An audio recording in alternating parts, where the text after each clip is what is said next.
Ikaw naglalay ka Naglalay ka Naglalay ka. Badbad ka sa ate mo Badbad mo. Ikaw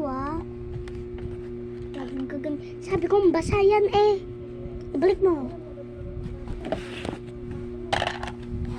Ganyan lang kuhain mo.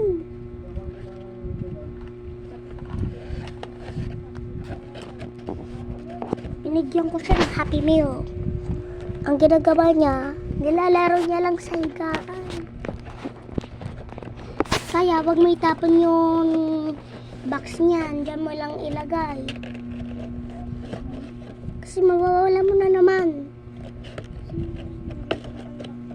Alam mo ba? It's a prank! I know. Munti ka na siya naiyak. Bye-bye.